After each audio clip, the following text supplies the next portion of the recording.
Okay, Benny, we've got a functioning unit. Okay. It is Tuesday, May 21st. This is the Finance, Legal, and Audit Committee meeting. Call to order, please. Cahill. Here. Bergery. Here. Anderson. Here. Delar. Marcier. Here. Rolfs. Miller. Here. Mensch. Mayor. Here. 6 present, 3 absent. Everyone had a chance to look at the treasurer's report. Any comments or questions? Nope. I'll make a motion we accept treasurer's report Second. from April. Second. Roll call, please. Bergery. Aye. Cahill. Aye. Miller. Aye. Marcier. Aye. Anderson. Aye. Mayor. Aye. Roll call carried. We have a request for a donation for the Watsika Farmers Market. And this is located downtown Watsika. It's been very successful. In fact, it's grown every year for the last 5 years. And it certainly does attract people to downtown. And they are requesting for a $1,000 donation. And I think they got 10 vendors guaranteed each time. Yeah, it's really great for downtown. I'll make the motion. Second. Okay, roll call, please. Anderson. Aye. Marcier. Aye. Miller. Aye. Cahill. Aye. Bergery. Aye. Mayor. Aye. Roll call carried. And I'm not sure why, but I failed to include Fire Chief Byer for the wage increases last month. So we are dealing with it this month. And I would like to see his pay changed from to 2016 per month. And I make that motion. Second. So this is what, 5%? Yes. And that's what the rest of the firemen's getting also? Theirs are already set When did we set them? last year. So they're not getting one this year? No.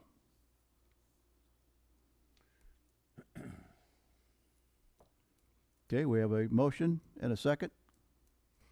Roll call, please. Miller. Aye. Marcier. Aye. Bergery. Aye. Anderson. Aye. Cahill. Aye. Mayor. Aye. Roll call carried. Kathy, is any of these guys on IMRF? Yeah, there's 6 of them. 6 of them. Mm-hmm. I thought Chief Byard told us that he was gonna control them hours so that they wouldn't be. Am I wrong or right? That's what he told me. And if they continue, more of them continue, there will be more on IMRF. Well, then I think that the hours need to be cut down or something, so this ain't gonna keep happening. What's the limit on yearly limit on that? 600 a year, isn't it? Yes.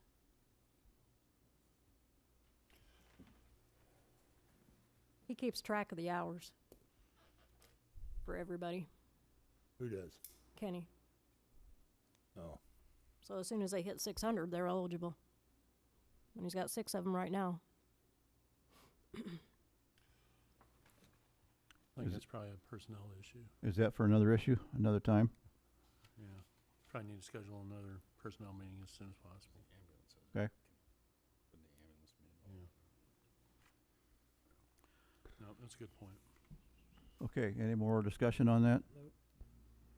All right, next thing is Carlisle Group, J.C. Penney Building. John, you want to talk about that a little bit? Yeah, and I don't know, this might need to be tabled until next month, but I know we've been talking about wanting to get something going on it. So anyway, on the Carlisle, and I don't know if I have it in here still. I thought I did. I think it comes to around 19,000. This is to get an MFP. I had contacted Keith and got some contractors about 6 months ago. They wanted to see the engineering report. We've shipped that out to the same 3. One responded, one has come down and met with Eric Jones or Johnson. Does that sound like, it's out of Kankakee. Jones? Is it Johnson? Does anybody know? Well, I guess it not doesn't sure. matter. Johnson and Downs, that's it. Ups and downs. Yep. They've been down, and he says he was gonna get his subs together, so, we were talking, Eric and I were talking the other day, and we're gonna call them back and see if there's anything. What this does with the MFP, RFP, excuse me, is it ships it out to a further area to see if, people wanna bid on that. We're still actively looking at, the demolition also. Right now, as far as that goes, the walls, I mean, from Carlisle to, I don't know, Donna, I don't know if you said something a while back. It basically looks sound. It's those trusses in the roof. Is that right? It's Would the that be back- safe to it's say? the- I don't want to put words in your mouth. It's the back truss in the roof that has rotted and needs to be repaired or replaced. There is some rafters where they tie into the walls due to the water leaking from the roof on the wall connection. Is gonna have some work done to them, And a new membrane on the roof. yes. The Carlisle figure you have here is 19,600, Yeah, and that's for construction documents. yeah. To get out to, like I said, it'd spread it out to others. Demolition, I know we have the numbers for, the bar next door, but that building's taller than the Elks too. I think we better get numbers from them too. I would hate to have that back wall go down. So, Or closing the Elks for a while, yeah, you're talking about? Okay. that's what I think. So, and it's gonna take someone with some special skills on tearing that down, and then we probably still have to do something with the wall to make that tight for, the next door business, if we tear it down, so. I can't give you anything definite. The only thing I know about this, that J.C. Penney's building, there's certainly a lot of opinions about what we need to do with the building or what we should not do with the building. I certainly have mixed feelings on it since I've born and raised in Watsika. The building is certainly part of the town, and yet we don't want it to be unsafe structure, and we either want to take care of it or we want to carefully remove it, safely remove it. Well, they're just- the opinion is that it's not gonna come crumbling down like, I No, think there was one in Tolono, and I think there was one in, Moments. It's not into that status no. yet. Yet, yeah. You know, I know we've had, one on this council, you know, if we don't do something, nothing's gonna get done. And chances are, with decades later, it's probably gonna fall into our hands, cause I don't believe the family that owned it would have had the financial means to do, and all this is gonna happen is this price is gonna go up either way. Research that I've done, there's a good article in the News Gazette, I can certainly ship that link on, where Paxton has gotten some folks involved, and they've had a little resurgence in their downtown. And then I've talked to the mayor of Lockport that had one over there. And then, of course, Kankakee, and I know people get upset when I talk about these other towns, but there has been a resurgence. And I'm actually talking with the grant people to see if that RISE grant could work. I don't believe it could if it's gonna be for city usage. But as long as we have the ownership on that, I don't know if we would fall into an eligibility or ineligibility. So I gotta ask some more questions, but that's where it's at. We can certainly, you know, I don't know what we think a coat of paint's worth, and maybe some tuck pointing on the outside to dress that up. So if people have, I mean, besides complaints, if people have solutions, let's hear them out. Is this something that you think we need to bring to the public a little more out front, or what are your Yeah, thoughts? and I know you and I had talked, and there is a thing called Survey Monkey that it's a free survey thing that we could put out. You know, we've done surveys in the past. We've done mailers, right, Kathy, with the Yeah. the housing thing. You know, we got 400 back. I guess that is still about what, 10%? Yeah. And usually on those type of things, like with the lead lines, I know somebody was telling me that if you get between 15 and 20%, you're doing good on a survey. So, I don't know, just a lot of history. Well, this is going into the third year now we've had it, and we haven't done nothing with it. We do a lot of talking, had several meetings. Over the 15 years I've been here, we've had probably about 75 meetings on downtown Watsika. Mhm. And if we're gonna do something with this Penny's building, let's use some revolving loan money, which we absolutely can. We do, yeah. Let's get it looking presentable. Let's don't let it look like some of the other buildings downtown. Either make it look presentable, try to get it on the market, or let's get a demo price and get rid of it. And that kind of puts our money where our mouth is. And I doesn't think it? that we ought to do that by the end of next month, one way or the other. I could live with it either way. I'm going to stand by what I continue to say. I look at it as a liability for the city that we own. And I think the taxpayers don't want to see us throw any more money into it at all. So that building just, I'm sorry. I love old buildings the same way, but from a liability standpoint, you know, I'm hearing trusses. Trusses on a roof. If a truss fails on a roof, the walls come out and the walls collapse. You get a heavy rain load, you get a heavy snow load that happens to go up there and sits in the wrong spot. Trusses can collapse and take those walls down with them. I mean, it's no different than any kind of a truss. In those older buildings, that's the way they're designed. I'm just going with what the structural engineers tell me, Scott. Understand, but at the Okay. same time, I'm just going to keep voicing that opinion. So if something happens, it's going to be one of those. Yeah, and it is a mixed bag, and I'm sure you are hearing people say it needs to come down to the I contrary. have just as many people come to me and say that it's, you know, it's the gem of downtown. We need to Well, keep it's worth it. to save it, yeah. But at the same time, you know, we had another gem downtown that we gave away for, you know, a pittance, which was the police station, and that's in beautiful shape. I wish we still had that building. And so I just don't, you know, You can get that for 175. you can now, sure, or we could have kept it before we gave it away for $1.75. And really, not a lot's been done. Maybe a roof. At working the ice cream most, store. yeah, I know, and I understand, but I'm just saying. And I'm this is- not trying No, to. no. I I'm just saying. So, John, in order to take some action, let's get a current demo price by next month. And that's what we're trying to do. So Let's not do. okay, so let's not do the nothing with- RFP. Let's not do anything with Carlisle because that's gonna cost Okay, another. I've got it out there, so I'll get you the three that I've got, and feel free to contact others. Would it be, I don't know what to tell you. And I'm Down not trying to be here, argumentative, Benny, but carpenters. I've sent stuff out.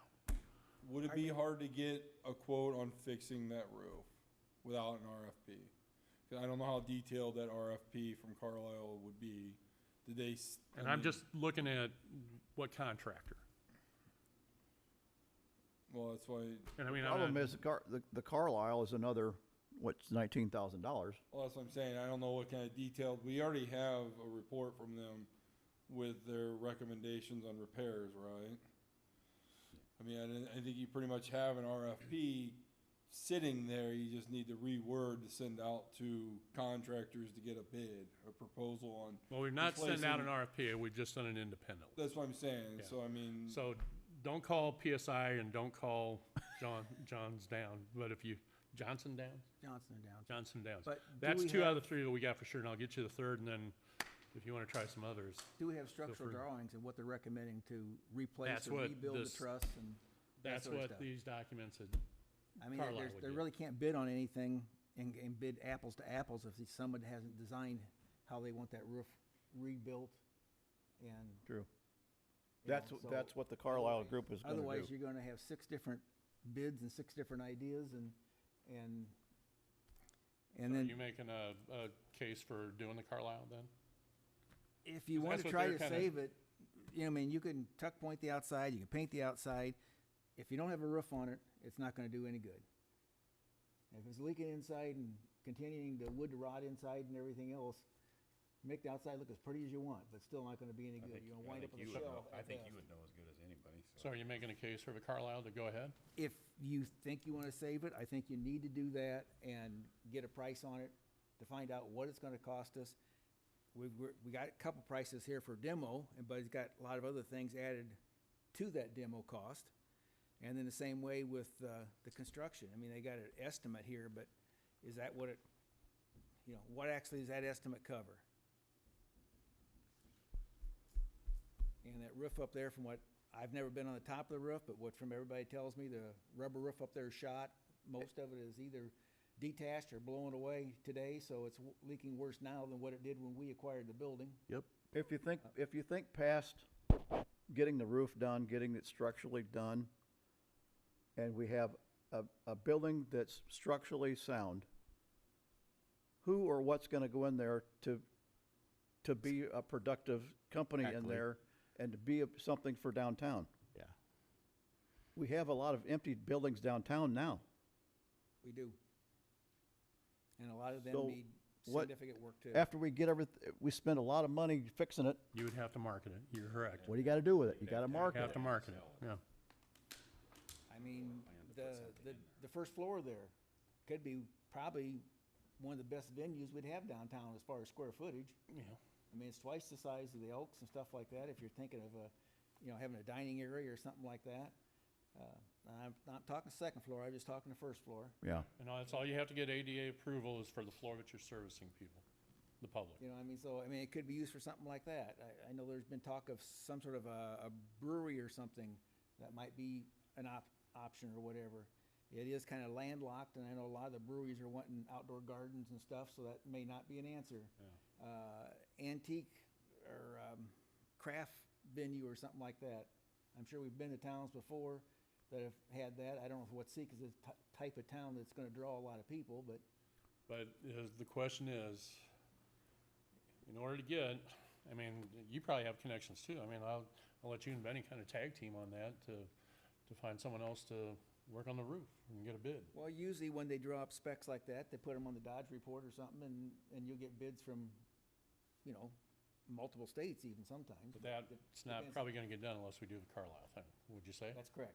Okay. Yeah, that'd be an architect that would have to file that form and be nothing different than what the schools do for school projects and everything else. So all I've done is I've shipped the engineering report. Eric met with them to let them look, and they were gonna get back to us. Haven't heard from them in a couple weeks, so I don't know what to tell you. But we're also looking at getting the demo cost done too. Figure we gotta work both ways on this. I mean, we could tear it down and make another parking lot, but a parking lot's not gonna bring any money in. It's gonna be another asphalt lot that we gotta pay for. Well, If you Yeah. don't have businesses, you're not gonna need another parking lot. and part of the ones that say, save it, say, you're gonna put $250,000 or whatever into it and just have a vacant lot when you can put it into the building. And we do have, what is that on the revolving loan? Does anybody have that treasurer's report handy? We got, what, just under half a mil? Yeah, it's about 500,000. So realistically, we could probably take a couple $100,000 out of that, which that's money we got back from the state to get something figured out. We could use that to probably pay off some of these, this next Carlisle thing. Would you say? I guess the only comment I'm gonna make with this Carlisle thing is that I feel that should be our last effort. Okay. Either this RFP is it, we're either gonna demo or we're gonna proceed with fixing it. No more kicking around, no more, this would Well, be, I'm not- in my opinion, this is gonna be the last. Personally, we've been working on it, so I know we've whatever been you working wanna on bring in, Benny, I'm more than welcome to let you. We'll take the help. No, I'm just not, I'm just worried about if we do get it fixed and structurally sound, I'm worried about marketing it afterwards. Is that gonna attract, what is that gonna attract for downtown? Is that gonna be an attraction to downtown? We dump $250,000 into that building and fix it up and market it. There isn't a snowball's chance in Hades that we're gonna get $250,000 for that building. We're gonna lose money regardless. I would much rather see us spend the money, save the liability, tear it down, turn it into a garden, and give that area to Marriott Traditions to We set won't up, give it to her. or- She'll Well, have nah, to- I mean, She'll you have know, to pave the portion of. understood, Yeah, but you know what yeah. I'm getting at. Allow that. Doesn't have to be a parking lot. I mean, there's other options that we could have for it. But I will say, we have conveyed land before. We got a new trucking business, well, it's not new, but an expanded one that brought in more jobs. Taking it down to a grass lot, parking lot, again, it's not gonna bring in jobs where this could bring in jobs and draw some people.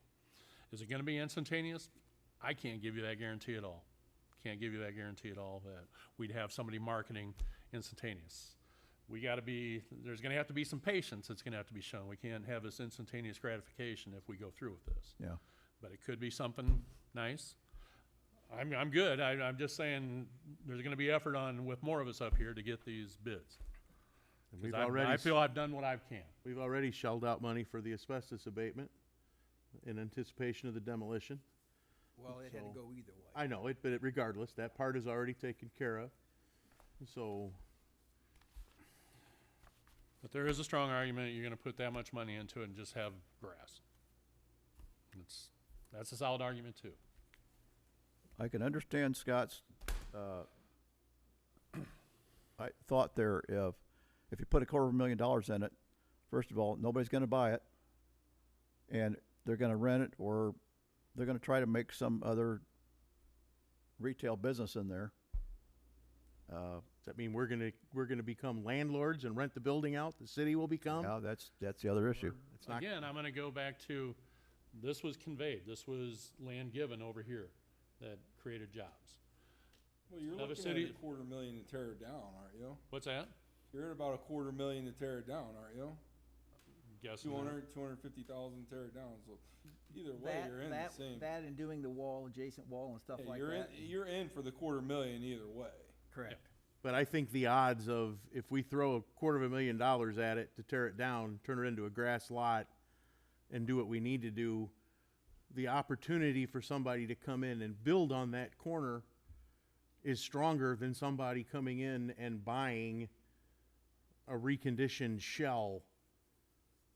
So, you know, that lot price that we have may actually be more valuable as a lot than it is gonna be as a standing $250,000 building that we will never see recovered. You're not gonna sell that lot for $250,000 either. I'm not saying that, but the building in You're itself, out the $250,000 either way, I'm sorry to say that. somebody may come in and do what John's saying and buy that lot and build a new building and bring in jobs and bring in stuff. That's got a better chance than somebody coming in and picking up that building, no matter what we do to it. So I can't go back to the voters in my area and justify this without at least saying, I'm sorry, I think we just need to cut it off and tear it down. Be done. Be done. We've kicked this can around since I've been sitting here. And it sounds like we're going to kick it around again. And so Well, I mean, again, please help if you got contractors that you know. I don't need a contractor. Jump- We've got jump in. bids for demolition. Let's follow them. But we have to get the up to date. We don't Well, have we had 'em everything. already and we We kicked don't the have can down everything the on road. that, Scott. I'm just telling you. But we did at one time, did we not? No, we did not. Well, why? Because we got to gather the information. I thought we asked for all that months ago. I saw packets, I saw information, I saw how much it was gonna cost to close Mary's, I saw the cost of what was gonna be the asbestos remediation. I thought we had everything together, and then the next thing that I heard was, we're going after a grant to see how long it's, maybe this will happen. I remember saying then that however long it's gonna take this grant process, which can take years, it's always gonna be a liability standing there. So again, that's where I'm at. I'm sorry. So, And grants aren't instantaneous. okay, to move this forward, my opinion is, and I'll take the opinion of the rest of the council, let's get an updated price on demolition, the best guesstimate of demolition and repair of the necessary adjoining wall. But we're Say- not gonna be able to get a bid on the adjoining wall until the wall is gone and somebody can put eyes on it. True. Well, let's get the best estimate to get it to where to that point. Unless the council feels that the estimate we have is good enough to make a decision on.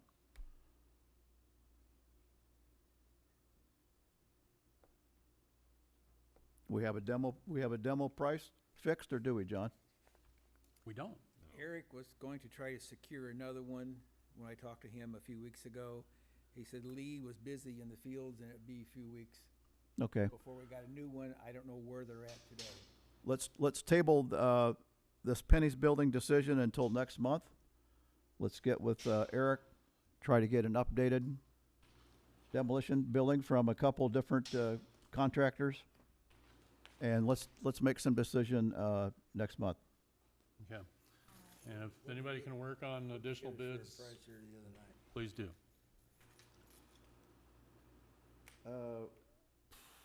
I don't remember what that was.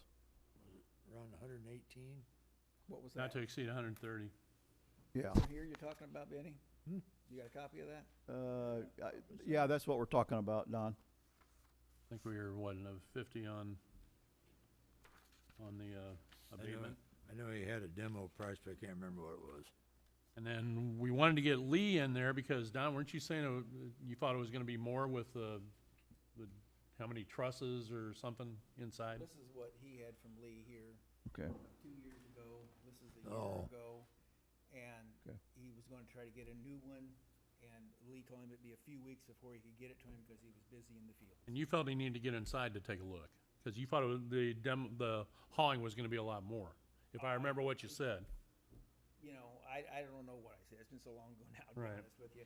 Mhm. These costs here, I don't know if that's high, low, whatever it is, but somehow or another, she had a list of, you know, Right, it's what gotta she be, would lose each day and right, rent and, right. That to be determined. And as like it- I said, as the it Elks goes. probably better be included on that also. Sure. and then this one here, he gave a ballpark from there to there, depending on what you do, what the wall's like and what he's gotta do, Yeah. Yeah. so. Okay. What's the thought of the decision of the council on this subject? Table it till next month at the latest. All the information's available. Okay. All right. Decision to table it till next month? Yeah, I'd like to bring it up when Eric is here, so we could Yeah. talk with him, because I'm Okay. giving it to you secondhand. So I'm let's, sure he's got a lot more information than I do. Kathy, let's move it to the code meeting next month. Okay? All right, next thing is, DNR renewal line of credit, 5.25% effective 6/1 of 24, mature date of 6/1 of 25. I'll make that motion. You don't really need to because you that's got an true, it's ordinance automatic. Don't make for a next motion? week. You got an And, ordinance for yeah, next Joe's gotta week, make so an ordinance. Oh, we got an ordinance for that, yeah. Yeah. Okay, that's just kind of an info. Right. We'll just remember who made the motion and who seconded it. Make sure you write that down. next item is, in finance, the garage doors at, both fire stations are 25 years old. And, they, I think there's 8 doors involved or 6 doors, Dennis, you remember? 4 doors at Station 1. 4 overheads. 4 large overhead doors need replaced at Station 1. Do you have any details on the Yep. cost, Dennis? So there's 5 doors in that building, and they're gonna take the best door to move it to Oak Street, that faces Oak Street, so they'll be able to save one. Randy cannot get parts and panels for these present doors. These are the original doors, and this is the original company that put them up when the building was built. So to replace 4 doors, overhead doors, that'll be facing Fifth Street at Station Number 1, and it'll be a cost of $32,487.51. That's Project A, and let's take care of that one first. Okay? We'll run this through fire department budget. Kathy, help me here if I'm wrong, or Benny. We'll run this through fire department budget and then pay for it out of capital expense. Capital equipment line. Yeah. Yes. So I will make that motion to accept that bid from Rican Overhead Doors. Okay, I'll second Second. it. Roll call? Bergery, Aye. Anderson, Aye. Cahill. Aye. Marcier, Aye. Miller, Aye. Mayor. Aye. Roll call carried. Okay, part 2 of it is Chief Buyer wants to replace all 4 walk doors at both stations 1 and 2. The walk doors are starting to rust out, the frames are rusting out, and while he's doing this, he wants to put new security on all 4 of them. Ileana Lock Service give him a price of $9,328.13. And again, we'll do the same thing there. We'll run it through the fire department budget, pay for it out of capital expense. This is frames and all, right? Yes. That's what I thought. Yeah, that's a good price. And I'll make that motion to do so. Second. Okay, roll call.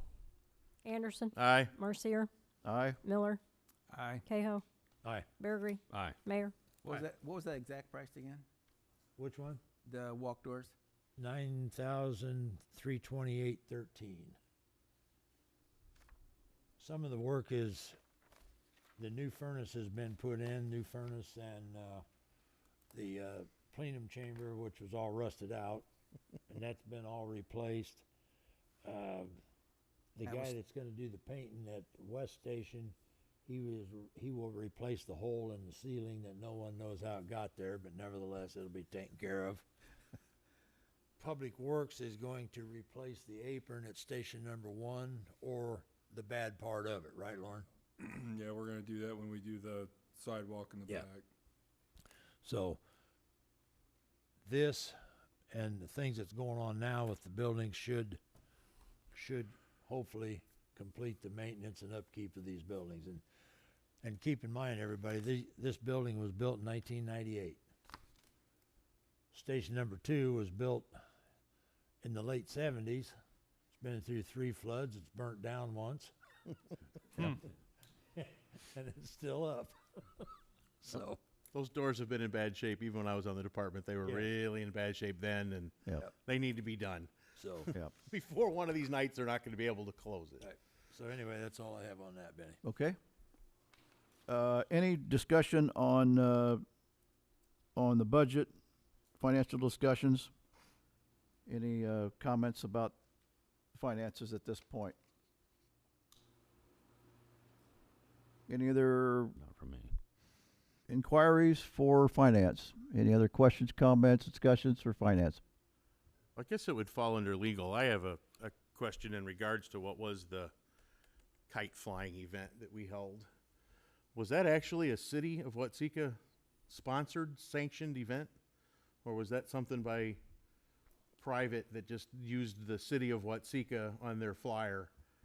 Because I had people asking me about it, and I really didn't know that much about it to answer those questions. And if this was a city of Watsika event, I would hope that all of us would have enough working knowledge to explain to a resident what's going on in our own city. So I saw the flyer. I had it. I forgot to bring it with me tonight, and I've got a copy on my phone. But it says right across the top, City of Watsika, kite event. And so I know that somebody also showed me, it might have been in my paperwork at home, that, you know, there was $500. I don't know if that came from this side of the world or what it was, but I don't know. I'm just more curious to how that transpired and why it was appearing to be a City of Watsika event. I would consider it, I considered it a combined event from a farmer's market and the city of Watsika. Yes, the city of Watsika donated to help. Did we vote on that? The donation, yes. We did? Okay. It was yes, I can't remember, was it last month we voted on it in finance? I don't remember it. Jenny didn't remember it. Don doesn't I- remember I it. don't- So, I don't remember unless it's in with something else. yeah, I mean, I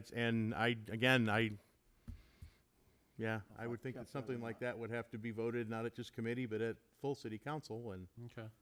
I'm just curious. I mean, because if somebody's asking me a question, I don't want to look like an idiot not being able to answer the question. I'm a city official. If somebody's asking me about a city event, I should know the answer. I'm just curious how that process took place, and a few of us at this end of the aisle don't have a clue. I'm always speaking for Jenny that she's not here, but I've had that discussion. We had that discussion last week when we were here. So we were going to ask it last week, but it's more pertinent to be on this committee tonight. So is there an answer to that, or is there? I just remember talking about it, and I think Yami brought it up. Yami brought it up, and I don't recall last month or if it was last month or 2 months. I think it happened last month that I remember. At the full council? I haven't missed a meeting, I believe, since February, and I do not recall anything happening in March or April or now May. I know I haven't missed a full city council meeting ever, and I do not recall it ever being brought up. So I'm just curious how that happened. So I'm not saying that I'm against the event. I'm just saying is if there's something like that that's going to happen, that we all need to really be informed. So if somebody asks the question, we don't look bad. We're supposed to be representing our constituents. Yeah, I guess when Yami brought it up and we discussed it at the one meeting, I guess people made the assumption that it was discussed. Well, it should be on record somewhere. It should be in minutes somewhere. It should be on the video somewhere. So Okay. I would like to know where it's at and how it was discussed and where it ended up. So Point taken. hopefully by next meeting I can have an answer. Did it, sure. That's all I'm looking for. Anything else? I'm good. Okay, motion to adjourn. All in favor? All in favor? Okay. 7:05. We'll have the May 21st Public Works Water Wastewater Committee called to order. Kathy, if you would, please. Bergery, Here. Mensch, Cahill, Here. Miller, Here. Delar, Marcia, Here. Rolfs, Anderson, Here. Mayor. Here. 6 present, 3 absent. Public comment. Did you have something, ma'am? Yes, sir. Go ahead. Can you state your name for the record, please? Sure.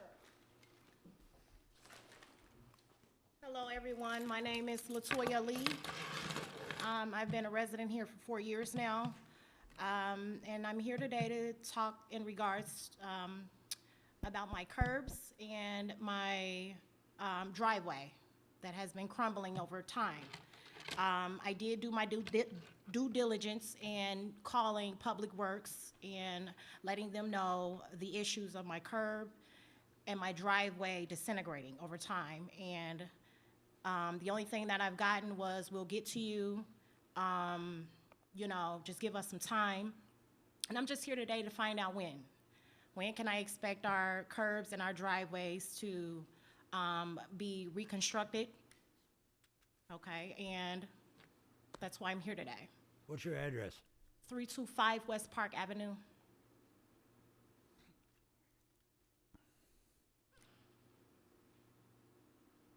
I don't know where we're at as far as the concrete work being done. Construction season has just started, so. Okay, But I will tell you, our Public Works is pretty good about getting on things. okay, Okay, it's Thank probably you. just a scheduling issue at this time, unless there's some other issues that are out there. yes. So, thank you. That's why I'm here today, and Sorry, I can't hopefully- give you a definite, but they set the schedule when they, Okay, so who do I talk to about this, and when can I expect something to be done, sir? as far as an exact time, at this point, I can't give you, because like I said, the Public Works Director, Okay, so if you can make a call out there, I've already done so. okay. Is there anything else I need to do besides that, sir? Think of anything. Okay, thank you. Thank you. Thank you.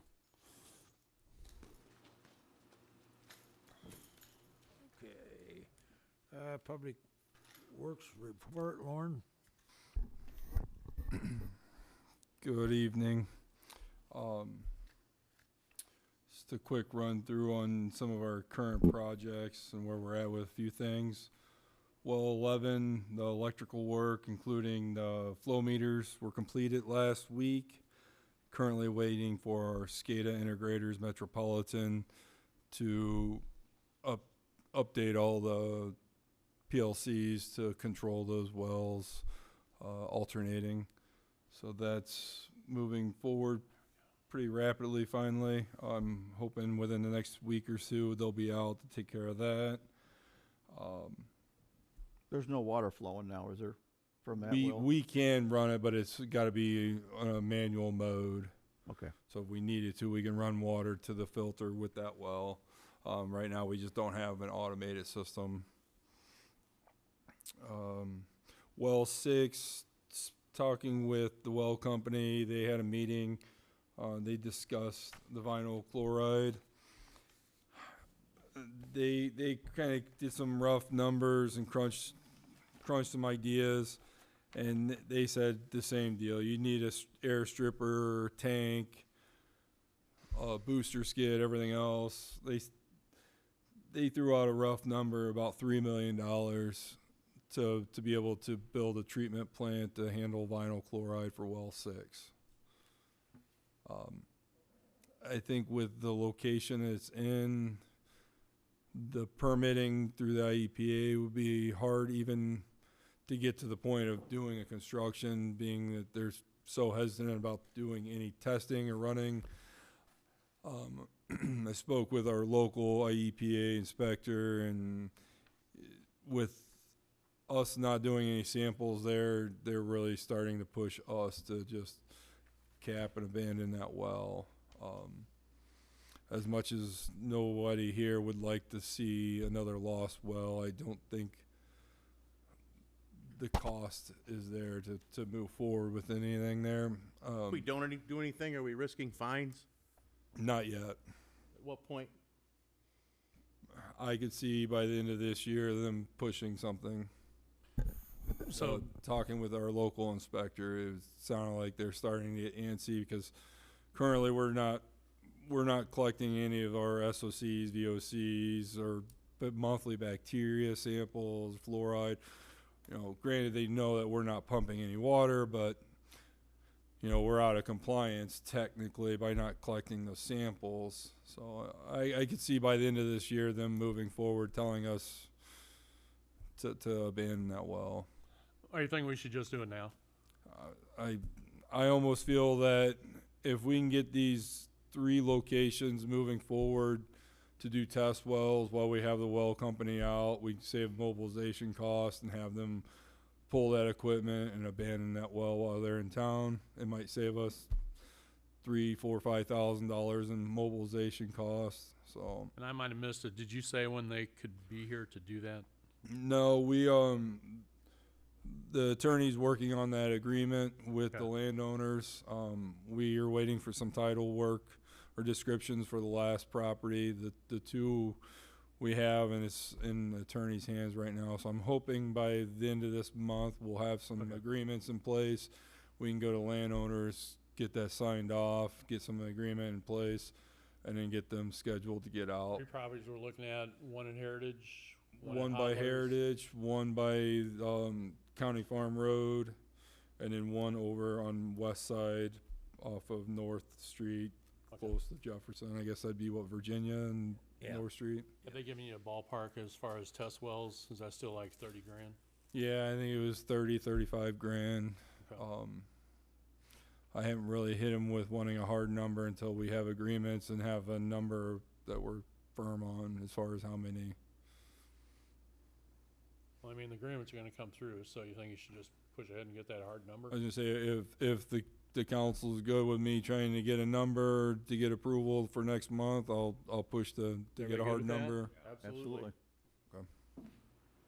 Okay, Don't you So- think we should just kind of make the decision, cap that well, be done with it? I think so. I think we're at that point, unfortunately, with seeing the cost of the building. You're building a treatment plant, Yeah. It's and not I don't worth even know if we have room to build that size treatment plant in that location. So That takes a motion. I'll make the motion that we cap that well. A second. well, I possibly have a hard number for next week on the 3 test wells and capping that well number 6 for approval next week, so we can keep this moving forward. Good. Especially if it's gonna save us money to do it while they're in town. Let's get that approved now. Okay. Do we need a roll call for that? You got a motion and a Got a second. motion and a second. Dennis, you good? Yeah. Just follow through. Bergery? Aye. Cahill? Aye. Miller? Aye. Marcia? Aye. Anderson? Aye. Mayor? Aye. Roll call carried. As much as I don't like seeing that, I just know that it's inevitable. And if we're gonna save $3, $4, $5,000 to do it while they're here, it's stupid to throw that out later. Well, I think we're better off spending that, couple $1 million on a treatment plant that makes more sense and at a Absolutely. better location that we know does not have vinyl chloride or other issues. So I will get those costs. I'll try to get those costs for next week's council, full council. And That's a smaller well than what we're drilling today anyway. isn't it? yeah, it's a smaller casing. Distribution, not a lot of movement on the radios. I'll be ordering this year's radios soon, so that way we have some in stock to continue that process. Hydrants, we still have a couple hydrants out of service. I have to just, due to the lack of manpower and time, we have not gotten to the hydrants. Is one of them hydrants on North Street and Market maybe? I see there's one down there, weeds are growing all around it and kind of a hole, and North Street and Market. I think that's what I see. North Street in Chicago. Maybe Chicago. That's just landscaping issues with that resident. Okay. We gotta tidy things up around there. I can explain that later. We did have issues with that hydrant, but we fixed it last year, and there was some landscaping problems there. North Street water main expansion under the railroad, has completed other than asphalt and concrete. I believe we have a leak there that we've been trying to chase.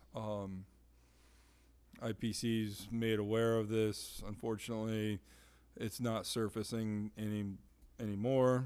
The first day it was surfacing, now it's not. I believe it's going in our storm sewer and sanitary sewer.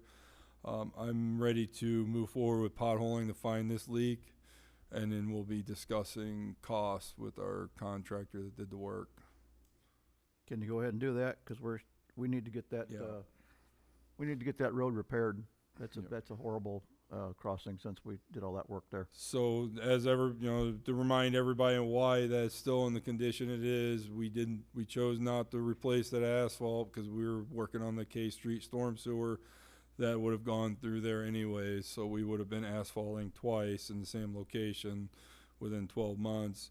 That project's on hold. We received bids last month, but we're waiting till June to see if we get further debt forgiveness from the EPA. So we'll know next month in which direction we're moving with that project. But in conjunction with that, we are working on cost and a project using MFT to do that restoration there if we don't move forward with K. So either way, we'll be ready to move forward with repairs. And you're getting a price on that repair? The asphalt, Yeah. yes. Okay, I seen Robinson over Yep. there measuring it Yeah, out. so we're working on that as a separate project for the asphalt replacement from the tracks to pretty much where the hydrant, past that hydrant, where they made the new connection, and then 30 feet into K Street, and then the east side of North Street from the tracks to in front of Public Works. From curb Gotta- to gotta curb, get the curb to leak- curb on both sides. Gotta get the leak fixed first. But we gotta get this leak figured out and fixed. Hoping that the repair of that leak is warranted under, It will be. It will be. It's We gonna. didn't put It's that gonna in. have. It's no. That was contracted out. So if it's a leak that's found on the construction side that was done in the last 6 months, it's gonna be warranted. So, better be, yeah. but unfortunately, You don't know where it is until you find you it. don't know where it is, and then the fact that if you hire out a union contractor to come out and spend 3 days digging and they don't discover this leak, we're going to receive a bill. Right, So I think it's in our best interest for Public Works to sure. do the upfront labor, find the leak, and then we can discuss reimbursement on our time. Good. And they can either choose to repair it or we'll repair it and then further And we bill them. reimbursement. Yeah. Sure. So I mean, it's kind of an ugly situation, to be honest with you, for everybody. I just want it done. I mean, I just know that whole intersection over there, and as nasty as it is, I'm on the opposite side of the town, but I hear people complaining about it. I mean, I have the ability to explain to them why. And for some it classifies them, but for a lot of them, they don't understand. So, but I do the best I can. But it's a matter of patience. We chose to hold off to try to save residents money. Absolutely, and that's what I explained, so, and I'm not gonna say that what we did, the choice was wrong. but And there's a hopefully need. hopefully the residents understand that two of our council members live right Live there right and live with there, it yep. every day. So of all people, they're being impacted have the to most. deal with it more than Yeah, anything. including my guys in our shop, Absolutely, yeah. so it's not fun for any of us here, No. so. I defend it. Yeah. Reason was sound. So our lead service line inventory, that's continuing. I'm waiting for a list from engineering. We have to do some potholing to excavate a certain number of water service lines to determine what materials at the B box or the meter pits. So Public Works is gonna have some work involved there this summer. Like I said, I'm waiting for that list to come through still. So you don't have any idea how many we may have? I want to say there were 4. We just sent out 92 notices. I think 4 were known lead services, but those were identified by the residents. So I'm hoping that they identified it incorrectly. We still need to do an inspection to confirm that. And then the mailer included 80-some unknowns that we just need to get a response from people. No. So right now, 4 confirmed leads through residents' investigation. So 440 East Oak, the house that burned down, it was tore down last month. When we excavated to remove that water service line, we did discover a lead service. So we removed that off the water main and discontinued that service, that lot completely. So unfortunately, that's the second lead service line I've found in Watsika in And approximately 2 what years age I've been house here. was that? Which house? Do you have any idea what age that house was? I do not. I was just trying to guess about, Age, yeah, give you an idea what kind of age of home. yeah, I it guess was. we could look into county records and see if they have anything, or title. I might go to the title company. We can probably figure that out. That'll help our modeling system the engineers are using, so, And then the other one was on North 4th, wasn't it? yeah. Yep, by Ash Street. So, we do have some, but I probably have exposed a couple dozen or more, and that's, 2 out of the, 20, 24, 30 of them that I've dug up, so. Unfortunately, they exist. We do have the grant money to help with the surveys and identification. There is grant money out there that we can seek to help with replacement and some of the excavation, so we'll be seeking some of that money as well.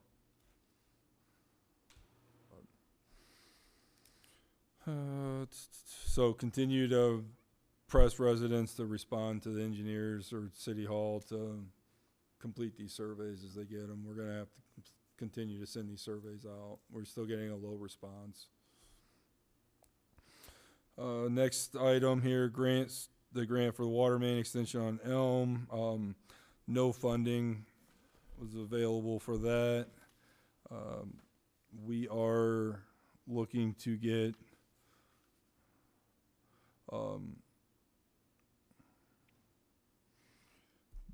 the debt forgiveness for that doesn't come out until 2025, the list, so we won't know again until June. So in June, we may find some debt forgiveness or low interest loan for that, as well as when we find out for the K Street project. But Robinson Engineering is working on proposals for some of the other water main projects currently. We had 2 water leaks in the last month, last few weeks. One on the corner of 2nd and Sheridan, sinkhole in the road. After doing some excavation, we discovered a water leak about 14 feet, 15 feet from the sinkhole. It was going into our storm sewer, so another leak that wasn't surfacing. And then a leak there on North Street, in front of 114 East North Street. It was a 1-inch service. I believe that thing's probably been leaking since it was installed 6, 7, 8 years ago, whatever that was. The corporation stop had worn completely away. The nut threads were completely gone. About a foot of the copper service line was completely gone. Another one that was going into our sanitary sewer,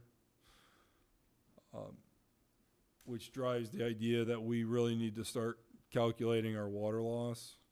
I think the mayor and I talked a little bit about this. I think it'd be wise for us to install meters on all our own buildings and start tracking water sold versus water pumped to determine how much we're losing out in our distribution system. I believe the amount of water we just removed out of the sanitary sewer with that 1-inch water line probably is a greater removal than what you would see on K Street on that large storm sewer project that we were about to do. So I think if we could save a lot of money by finding some of our leaks, getting these leaks repaired, getting that water out of our sanitary and our storm sewers. There's companies out there that do leak detection work, things like that. There's actually some pretty nice satellite systems that they do a flyover and they look for hot and cold spots through your town, kind of a neat system. It helps narrow down areas. But there's things like that we can start investing in and start working on to help further. Would that be overkill from a North Street thing? Huh? Would that be overkill from a North Street thing? The hydrant with IPC? Oh, yeah, it'd be overkill for that. So there's some sounding devices. I actually brought one in that I'm going to be working with this week to try to help determine that leak, try to narrow down where it's at before we start potholing. You cambered that, didn't you? We've cambered it, and we're finding water pouring into our sanitary and our storm sewer. Unfortunately, certain people are in denial on that still being a water leak. So we've cambered it about 3 different times. It's kind of been just chasing our tail with it. We're to the point where I have to just dig it up and show them there's a leak. Okay. It's been just a complete headache. Everybody saw water surfacing out of a valve box. It disappeared. Now we're seeing it surfacing inside the storm sewer pipe by the new water main. Unfortunately, it's still been a bit of a battle, and I'm just fearing that we're going to get a huge bill if we have them come out excavating and not find something. So, Find that on some of the restoration stuff too from jobs, right? So let's just move it forward, So get it we're- dug up, and So we're gonna have some excavation over there. So. even if we gotta fix the problem, Yep. But I think it'd be wise though. I want to work with Kathy a little bit and try to figure out what we can do to start tracking our water loss on a monthly basis. The state usually actually recommends less than 15% water loss. I don't know what we're at now, but that'll help drive some costs down if we get our distribution system repaired. We're going to be pumping less water. Ultimately, we can try to keep our water and sewer bills down if we can save some money there. So just further improvement that we need to move forward with. I think we're behind on some of these things. Wastewater treatment plant, still waiting for a 20-horse RAS pump. Reached out to the manufacturer, the Metropolitan. They're waiting for a response from Willow. It was supposed to ship May 1st. I don't know whether that was from Germany or that was supposed to be from them on May 1st. I think it was Germany on May 1st, so we may be out another couple weeks. The 10-horse effluent pump that we purchased last month was installed on 5/6. Our non-pot pump that we purchased last year, it has failed. I'm waiting for a response from Xylem on what's going on with that pump on a warranty. Disinfection started May 1st. That's up and running. So we're going to start seeing some chemical bills hit us again. Talking with engineering, I think in the future we need to look at possibly doing some upgrades with UV disinfection that would remove all our chemical costs. There's some other options out there. Unfortunately, it is a large capital expense up front, but you remove chemical costs on a monthly basis, and then you also remove the risk and safety factor of chlorine gas in your residential area. So I'm hoping this summer we can get to the point where we're looking at some costs on that project, but just giving you a heads up.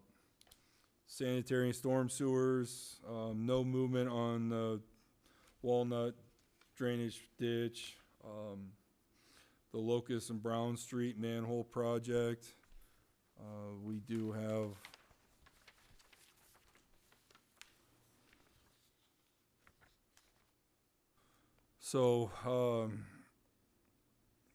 Robinson's supposed to have the railroad permit by the end of May. He sent me a cost estimate, and I didn't write it down. I think that project was estimated around $700,000. I think the original project was closer to $400,000.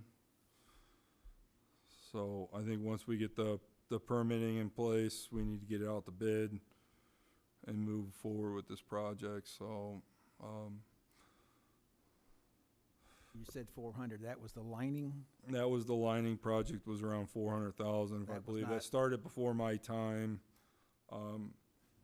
First year I was here, we went to excavate and start that project and discovered the problem was closer to the railroad, so that put a stop to that project in a hole.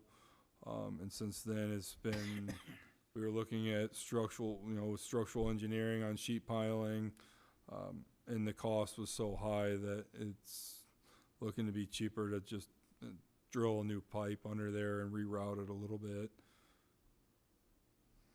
So I will try to get a firm number for next week. I think we need to move forward with this project, so I'll try to get it on next week's agenda to move forward with getting it out to bid,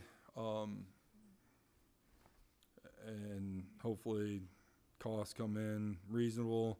Again, we have to try to seek more than one contractor. So here we go, Locust Street estimate. $765,000 is engineering estimate on that project. That is directional boring a new pipe underneath the railroad with new casing. We do have an option for more than one contractor. 100%. It's Okay. just a matter of timing on bidding. I think this time of year is a bad time to go out to bid on projects like this. I mean, we can try. Worst case, we reject it and we have to go back out to bid in the fall. I think fall, midwinter is the best time to bid projects.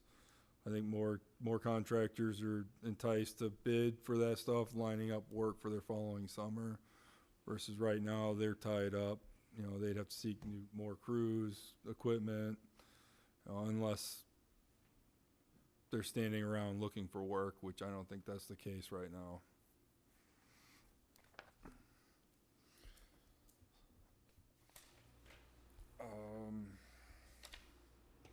K Street storm sewer project is still on hold till next month, till we see what the debt forgiveness if there was gonna be any change there. The storm sewer behind Kingdon's, we're starting to see some dry weather finally, so I'm hoping I can get back out there soon. Unfortunately, we had some borderline flooding in all our ditches and things for a month and a half, so. Also, we installed a new sewer lateral over at 220 West Park. And I wanted to bring that up in case there was any questions on why we are working on private property. We had about 350 feet of 8-inch sanitary sewer that was in bad shape. It was all butt tile. He was the only house on that line. It ran east of his house, went south across the street, and went back to the drainage ditch south of Park Street there, whatever The drainage Brown? ditch there is. Yeah, it's west of Brown. It's runs from Brown to Mulberry. So we couldn't get the jetter through, we couldn't get the camera through, that entire pipe was in poor shape. So I worked with the homeowner, he agreed to do an overhead sewer, which luckily it worked out in his house because he had nothing in the basement, so he was able to elevate his sewer. We were able to run about 70 feet of sewer lateral to a manhole that was just west of his home. So by installing 70 foot of 6-inch sewer, we were able to abandon 350 feet of 8-inch sanitary that's no longer in use and will never be in use again. So we saved a lot of money by running a sewer lateral. It was the better decision for the city. I didn't seek approval because unfortunately the homeowner was without service, so we had to move quickly on that. Yeah, I talked to you 100%. Yeah. So, I think that's a great decision that you made. so it brings up the point of the homes that are being removed within Watsika. That's going to create issues in some of our collection system. When you have a house at the end of a 300, 400, 500 foot sewer run, there's going to be issues because there's not enough water flow from that one house. So, you know, we may see more issues down the road as we lose houses through, you know, flooding. And Is there a proactive approach, or do we react? you know, the proactive approach is more jetting, sewer cleaning. But when the sewer mains are deteriorating, it's a, you know, 100-year-old tile. There's really nothing you can do other than do spot repairs or replacement. And at that point, you need to look and see what the best cost Where it can be alternative is. You know, with rerouting the sewers like we did on this one, if it's an option. You know, and we may, you know, if it's an oddball area, you could look at small lift stations, things like that. I've seen people run, you know, 2-inch force mains because it's only picking up a small apartment building, you know, pumping 600 feet down the street.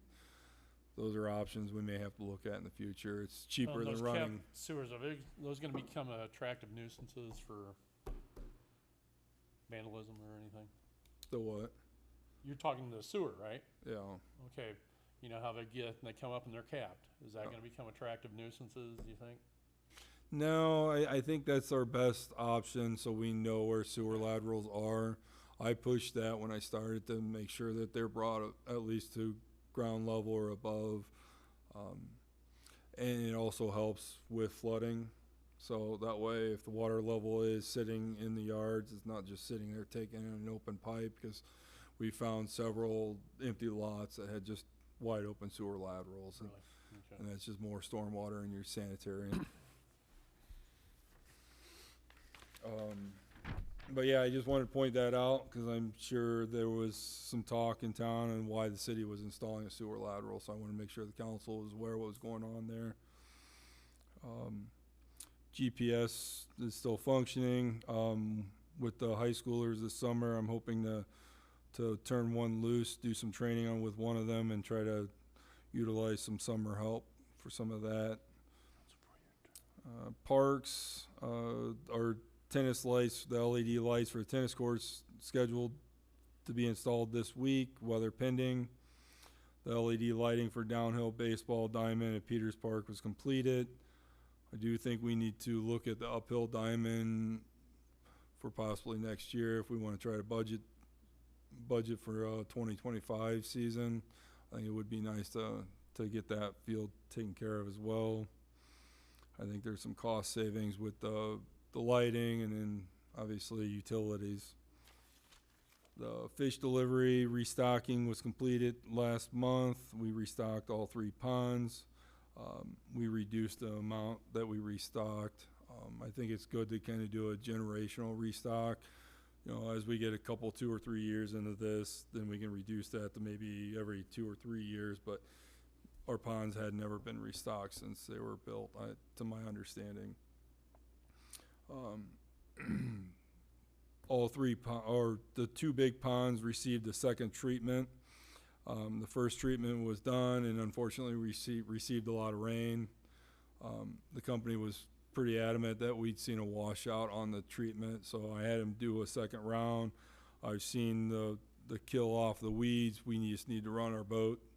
I think everything that's out there, all the curly leaf weeds are dead. Now we just need to chop them up and get them to fall out. So we should see some improvement on our ponds in the next couple of weeks. I know that's been kind of a hot topic. Unfortunately, we've been trying to do an early treatment to stay ahead of the curly leaf weeds, but it's once they're in there, it's pretty hard to remove those. Unfortunately, you have to try to kill them off before they go to seed, because once they go to seed, that seed's drop into the bottom of your pond and you're going to see regrowth the next year. So I'm hoping by doing the early treatment year after year in the next 3, 4, 5 years, we may see those go away. But we have to continue the early treatment and hope for better weather.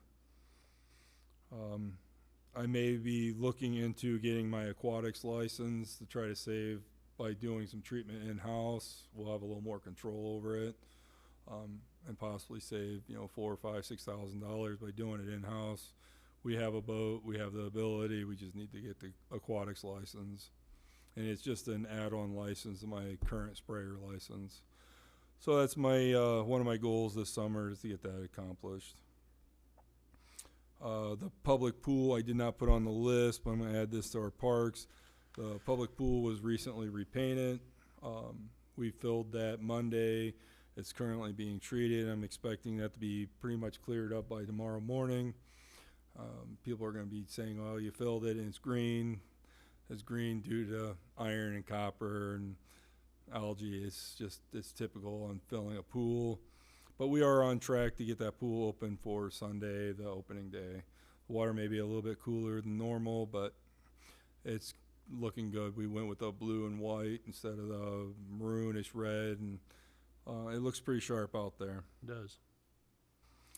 The street projects, the MFT that was approved, the contractor was notified. We're just waiting for the bonds and insurance, and then at that point, getting it scheduled through them, hoping within the next month or so we'll have that. We'll be on their schedule. The Martin Avenue extension letting is scheduled for this Thursday at 10 a.m. Hoping to see multiple bidders on that project to get good pricing. Unfortunately, we are looking at an inflated cost with what I currently receive from engineering. Their current estimate's about $2.6 million, with additional cost of about $400,000 with engineering and construction engineering. So we're closer to the 3.1. So we really have to get multiple bidders Thursday. We did extend that letting a week to entice an interested party. So we'll know come Thursday on what's going on there. I believe there are some items on there that we could remove, such as silt fencing, some sidewalks that, I don't know if we necessarily need sidewalk going all the way out there right now. But items we may have to look at removing if this cost doesn't come down. But these are just estimates at this moment, so. John, what was the approved amount, the grant amount that we received? 2.35. 2.35, so we're over our grant. Currently with engineering estimates, yes. So that's, Okay. But that bid included third party doing all the sidewalks through that entire section, right? the estimate Yeah. included doing sidewalk through there, yes. Why can't we take all the sidewalk out, and when we need to put it in there, Public Works can put it in? You guys do a good job with sidewalks. So yeah, you're looking at about, their estimate was about 90,000 on the sidewalk work out there. Well, So 'cause there's, you're gonna work on the road anyway. there's things that we can remove Valid point. once we get I know, the but you still have to have a bids sidewalk for a Thursday, person to put a so- house No, in. I but got still- you, I got you, I got you. But I just Yeah, wanna, on that kind of construction, what we've been doing out there is the contractor, when they build a house, they put the sidewalk in. yeah, I mean, there's options, so I'm just, there may be some choices that need to be good point. made once we receive our bids, and These could be, there's gonna be, I think it's 10 lots for There's construction for 10 higher lots, end yep. homes, if there should be an interest. So we will have that, the bids Whatever we may receive, we'll have those for Tuesday's full council to present. The street sweeper is currently operating this week. I know that's, the trees have been dropping a lot lately, so we needed to get that out sooner rather than later. That is running full blast right now. Our spray patch machine is currently operating today, trying to keep that going the rest of the week, doing potholing. Unfortunately, due to lack of staff, it's been hard to keep that thing out as much as I'd like, so you will see that I will out say that more. where it has been used, great improvement. I do want to remind everybody that we have not been able to even get asphalt surface mix. I think the Gilman plant is just now up and running this week. So for the people that are complaining, you know, potholes, we haven't, you know, without this machine, there was nothing Wouldn't have we could anything do. at all, other Yeah. than old Yeah. school coal patch, which is worthless. So this investment was huge on the city's part to be able to I just, Keep It has that to be thing 50 running. degrees or warmer, right, to use that? yeah. I think it's just kind of comical. You can definitely see the difference from the first couple of days to now. Your Oh, learning curve was oh, yeah. definitely in place, but you know, it's an improvement. Some people may not like the way it looks, but at the same time, But I don't once care how that it looks. once that So- chip is removed Yeah. after a couple weeks, then it's I mean, you drive down Grant, that chip's gone, so it's you don't know the difference. But yeah, Not a pothole. it's not a pothole. Yeah. Yep. Next item on my list is staffing. Just want to discuss that. Still need to hire 3 replacement employees. Still have 2 off, 1 on work comp, 1 on FMLA. So are we not doing anything yet with this guy on comp? We're not pushing. We're not trying to figure out, you know, this guy's just sitting at home getting a check because we can't do anything with it. Unfortunately, that is out of our hands. It's in work comps. Work comp, you know, there's not much the city can do. Work comp has, they did obtain legal. I think there is a legal hearing coming up to discuss this matter. There's not a lot we can do until it either goes into a court case or they determine a resolution on the medical issue or determine that it was a pre-existing. So it's just frustrating for everybody. I'm sure, especially for you, because Yeah, you can't there's replace no- him technically until someone makes a determination, and with the other people that are off, it just makes it that much more difficult. So, you know, luckily we moved forward with our high school program. We have 3 high schoolers gonna be working this summer, doing odd and end things, painting, GIS work, mowing, weed whacking, things like that. They're unable to drive vehicles or operate heavy equipment. But these are tasks that burden us, so these are great. This is a great option for the city. We're employing our young generation, teaching some skill sets, some trades, some work ethics. I have 3 very excited students, and I've actually had probably about 3 or 4 other students reaching out looking for employment. So we're getting good feedback from a lot of residents. I think there's a lot of people that appreciate that the city's Good doing outreach. that. Yep. We have 1 college intern, which I think is great. Now you're involving the educated older students as well. So I recently had a meeting with Express Employment. They do offer some HR services technically. They have a large following for people looking for work. They do a lot of legwork for you as far as finding people, doing background checks. It comes at a cost, unfortunately, but they cover all the work comp. They deal with the benefits. So when you're looking at using a company like this, if you're paying an employee $17 an hour, you have to pay them $23.64 an hour, and then they cover the wages, they deal with the benefits, they deal with the insurance. we're obviously entitled to put out stipulations on what we're looking for. We're involved with the interviewing process and hiring them through this company.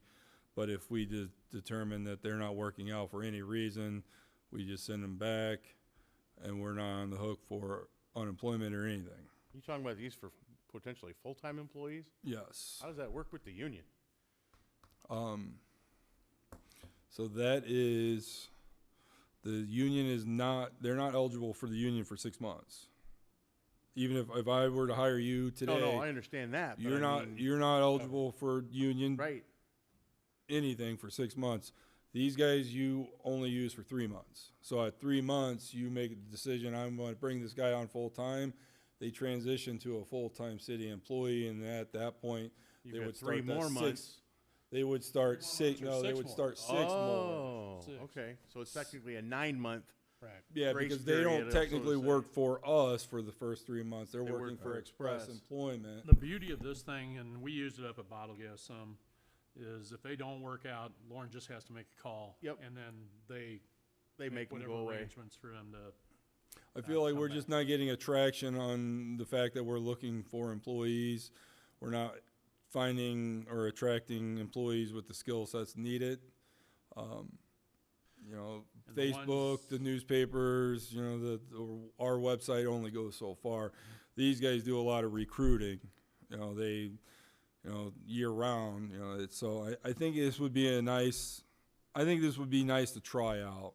I don't think, we're out a few dollars an hour, but we're not paying any benefits, work comp, or anything like that. So I think it's almost a wash at the end of the day. And if they don't work out, you're not on the hook for anything. So Do they have limits on what the men can do? on limits on what, Well, 20 years ago, we had manpower, okay.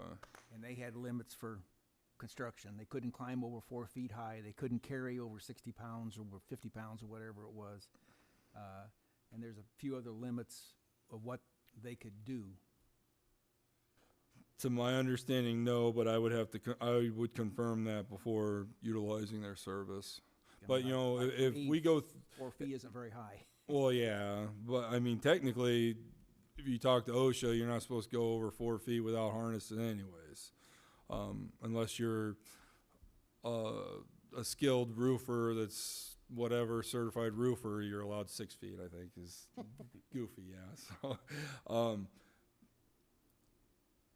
this is something that, you do a contract with if you hire somebody. I just want to get council approval to try to utilize this service. I think this will help us find candidates. Now, they do have some benefits, so yeah, it's gonna be a little over our wage, but it's so convenient.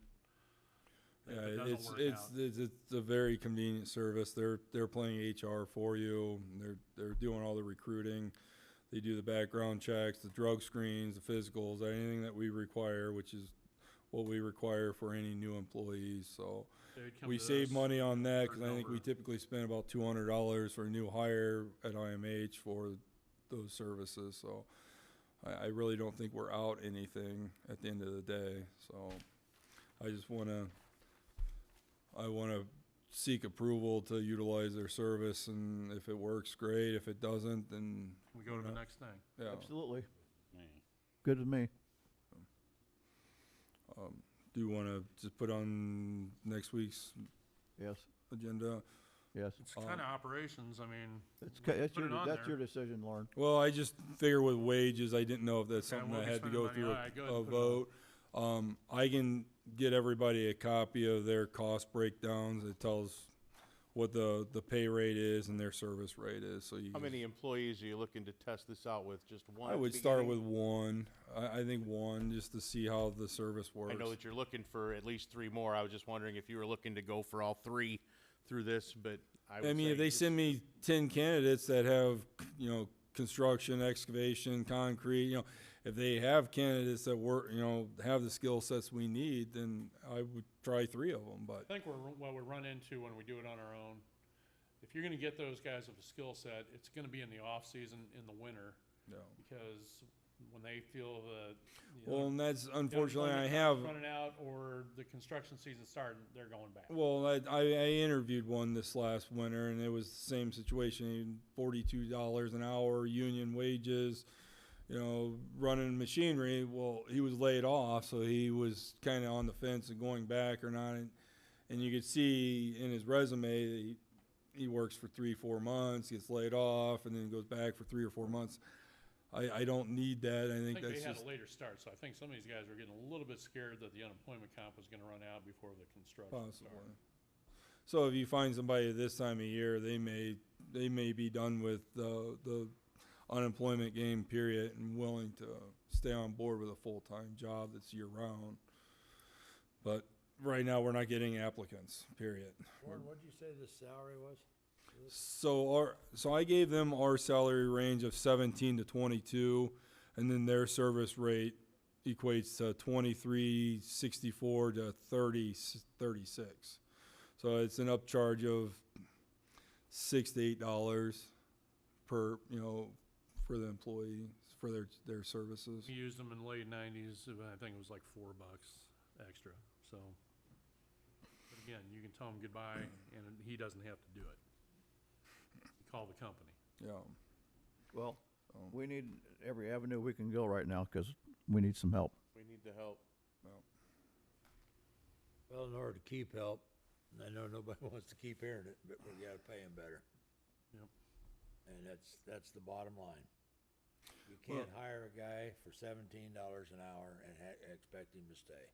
Not once they, you know, if they have a CDL and they show the skill sets that some of the guys that I have now, the group I have now are trained up and qualified to do everything we have here in town, whether it's water main breaks, sewer repairs, sewer installation, concrete work, fence work. I mean, these guys, they're jack of all trades. They do it all. I mean, they can go get a job anywhere making 30, $40 an hour, doing one of the 1,000 things we do here in town. So I completely agree with you, Dennis, to keep them. Unfortunately, there is that pay issue that we have continued to fight over the years. I think we are closer. I think we're closer to where we needed to be, but unfortunately, with the cost of inflation that we're constantly seeing, we're just gonna have to continue to track. We might have to pay a little extra on our health insurance to get better health insurance. We may have to pay better on the paycheck. That's what's gonna keep our employees. We have the ability through Public Works, like the fire department set up this time around, that if you hit levels of achievement, not certifications, I mean, it's different there. But guy comes in cold, nothing. He gets a CDL. We have stipends. We You have get a stipend stipends. so Yeah. Public Works has the Yeah, same so program? we have stipends for CDL, sprayer license, water, Okay. wastewater. We Okay. had some up here that fought that vehemently. I mean, fought it big time. So, I mean, The skills that these guys come in with, Lauren determines what they come in at and what their increases in salaries are, depending on what he sees they're capable of doing. so that's why the last contract we negotiated and agreed to do a salary range, so that way we have the ability to bring on somebody, whether they're green or not, and then progress them accordingly. You know, once somebody gets a CDL, they're worth $22 an hour. They're worth probably more than that. I mean, They could walk out the there door for with a that while, a and make CDL more. driver was a $100,000 paying job. Sure. You know, it's, So we do have one more year of the, I think Operator's 2025 contract. is. in Public Works. So we have one more year currently that we're in contract. Do they have any discussion going on, and I'm gonna make this quick, cause I know we gotta move on, of decertifying one of the unions and going into one? I mean, obviously, I'm kind of limited on what I can, you know, Exactly, sure. discuss Yeah, with you them can't, on I know. that. So, I don't know, to be honest with you. I think it would simplify the city business, and I think it would simplify their contracts to have one. I get the idea that they want a contract in place, but having two different unions,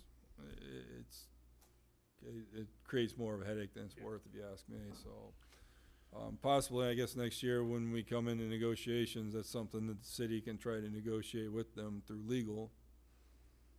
If we can even do it. If you can even do it. it. What two unions represent Public Works right So now? currently we have laborers and operators. Operators out of $3.99 operators and $7.51 laborers. So how does state IDOT yard work under the Teamsters? Is it different? Is there something big difference? I couldn't tell you how they're able to work under. All I know is when I worked for IDOT, my union card was Teamsters. I think IDOT does a lot more too. I do the CTE education. We had Teamsters in, and Teamsters kind of blankets a lot of, and it kind of overlaps a lot of things. You see why I would ask the question. Yep. So, I mean, we did same jobs that Public Works did, Yeah. one union.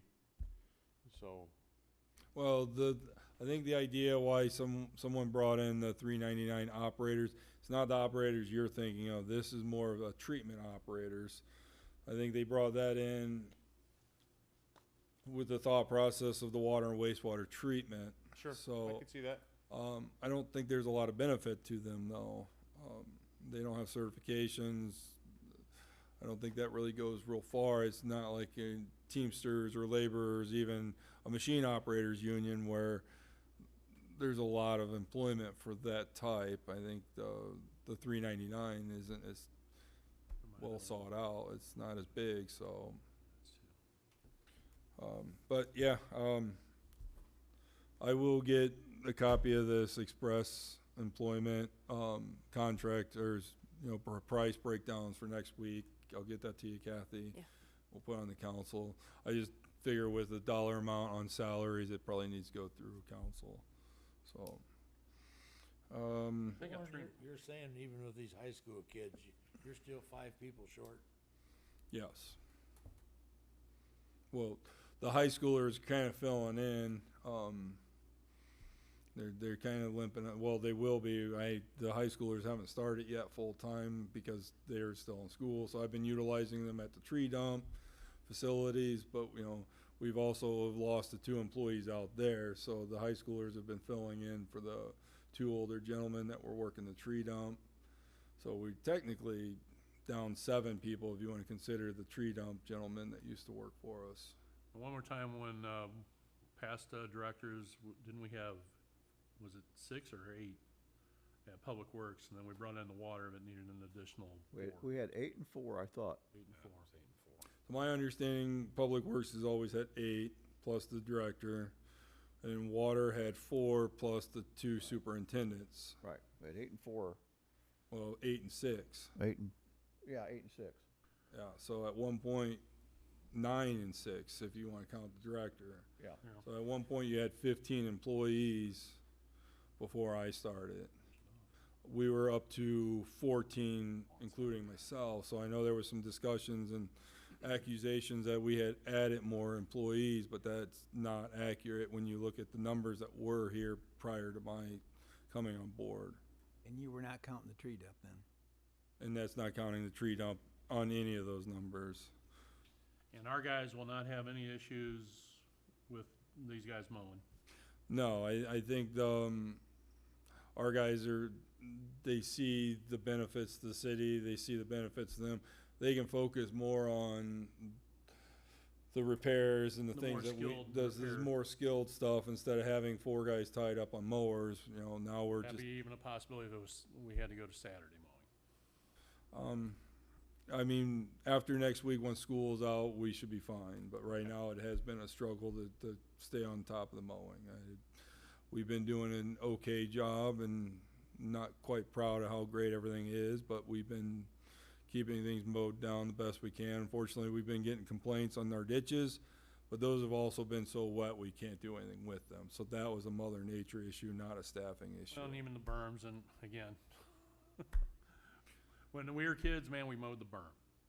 And now these homeowners won't mow the berm. Well, and that's been an issue too with not even just the berms, but people that have homes or vacant lots or vacant houses that just aren't mowing. We've been taking on, I think we're up to about 100 lots now, including IDNR, city-owned lots, and then residents that own Residents that these don't lots know, that are we we're putting tracking and liens billing? on. Yeah, we're putting liens toward those properties. So, 100 lots, 7 parks, all our city buildings. We have a lot to mow, so We were contracting that out for over $100,000. I think it was about 140,000 is what, when I came on board, is what we were spending. So $15 an hour high schoolers, you can put them to work quite a bit and still save a lot of money.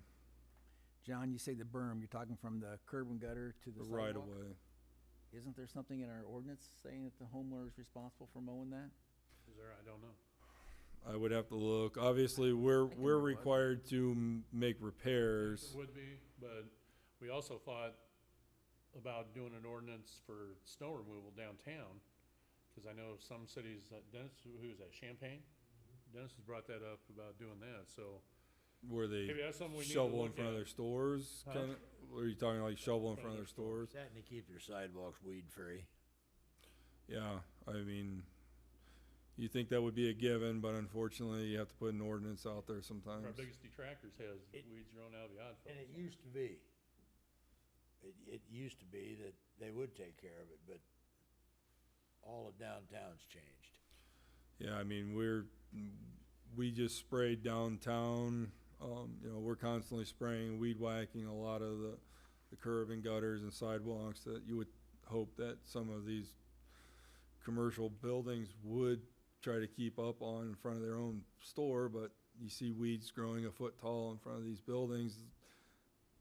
If I was a business owner, I'd want to pretty things up and try to attract people in my building one way or the other, but Can you have Eric maybe research that and see? yeah, I just say Eric and myself, we'll take a look at our If ordinance we and get see blamed what's for a out weed there. whacker throwing a rock through a window, Um, cause we had that done. well, Yeah. it's, That wasn't our fault. At least I can't. so next item here, tree trimming at this point is probably just gonna start back up in the fall. The vacant lot uptown is almost completed. We're waiting for the fence company to install the security fence in the back of the building. We're running some electrical for the lights that, Mueller put up yesterday, so I think that lot is It's coming along, it's looking good. taking shape. Saw some dirt in the back when I took the alley. Yeah. Can I add something to that right now? Sure. Okay. Gentleman that was our Iroquois ESDA director, council, I believe, 4 terms, mayor 1 term, on county board, and he's a city historian. I would like to see about naming that Ted Horner Community Park or Plaza. And the mowers have been good enough to do some research on that. Put a sign on that fence in back. I've got it right here if you guys want to take a look at it afterwards, but it's $118. It'll be in gold leaf. But I think that'd be a nice honor for a guy that's done a heck of a lot for the city. Lots of questions or concerns. You want a motion on it? I'll take one if I'll you make want. the motion. I'll second it. Roll call when you're ready. Miller, Aye. I Faragher, suppose. Cahoe, Nice grandkid. Cahoe, Aye. Marcier, Aye. Anderson, Aye. Mayor, Aye. roll call carried. You said it'll be, what's he have, 6 foot, 48 inches long? And it'll be gold leaf type thing. Like I said, if you wanna see it afterwards, Juanita texted me and said, here it is, so we can see it afterwards if you want. I think it'd look sharp. I will add to this, financially, a lot of that stuff was donated, that was done up there. Yes, the city is gonna have some cost in some of the black iron furniture, but the majority of it has still been donated up there in that, what you see up there now. Might have to do a little electrical to get it up Yeah, higher for the lights. it's that are there. not done yet, but it's getting there.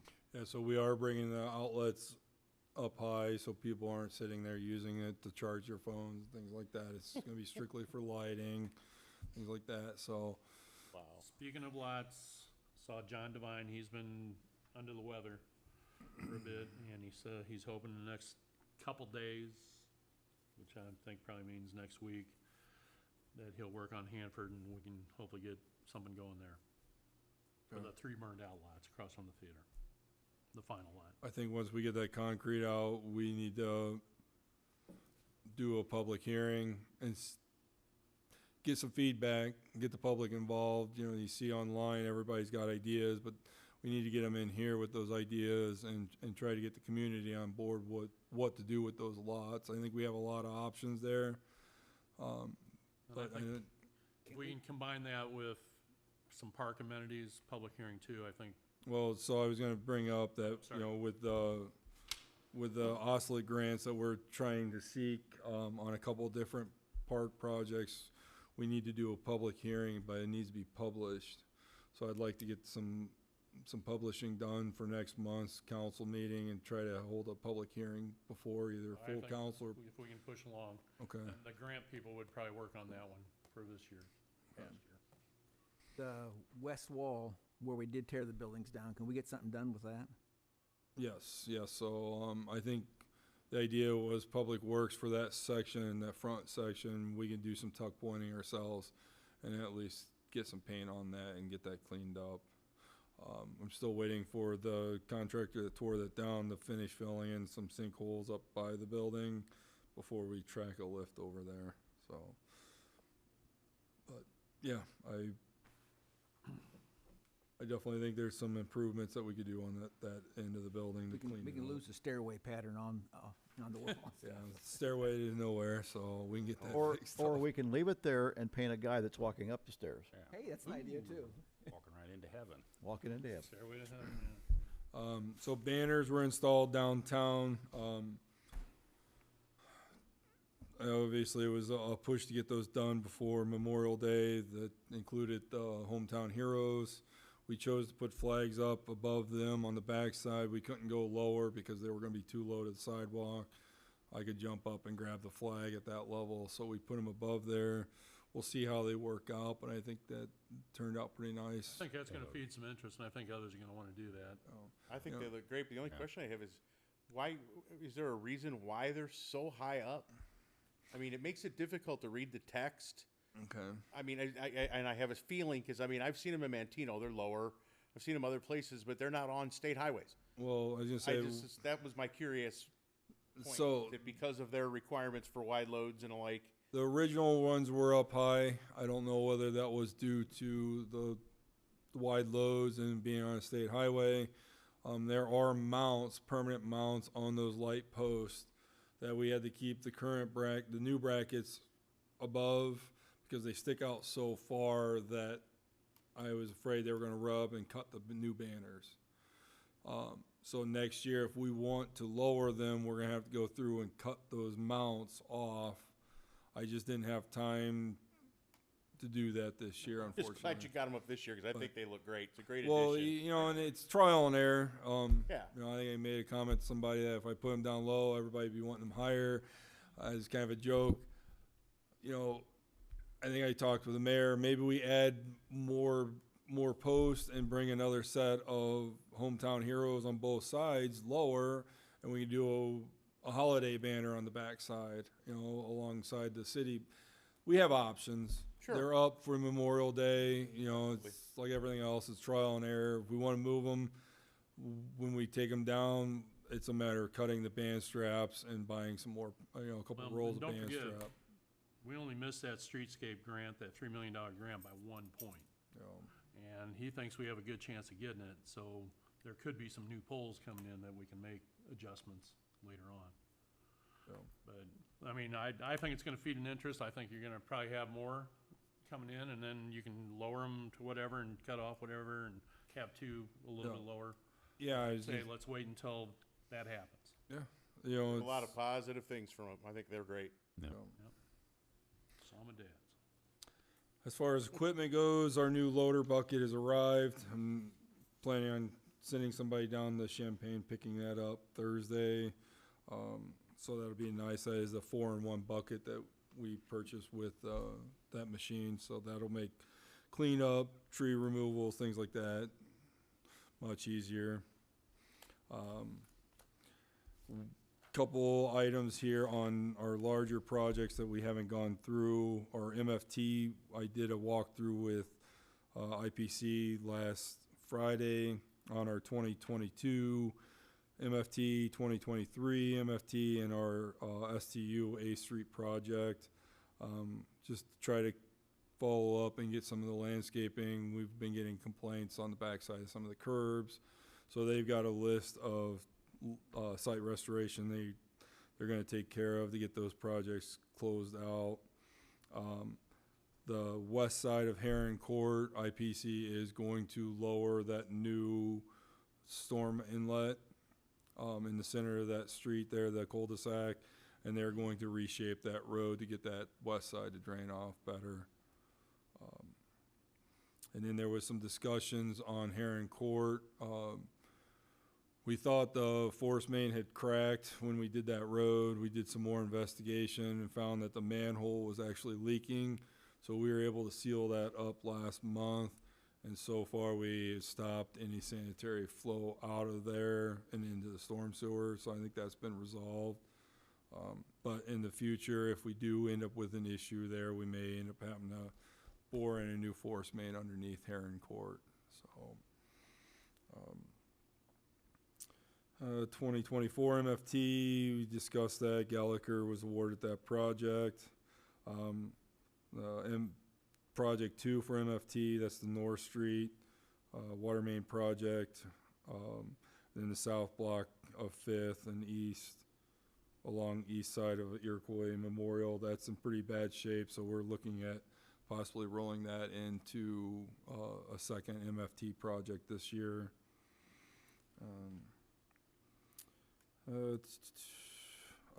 I do need, so I got a proposal from Robinson on our NPDS permit. So for our wastewater discharge at sewer plant that's renewing in 2025.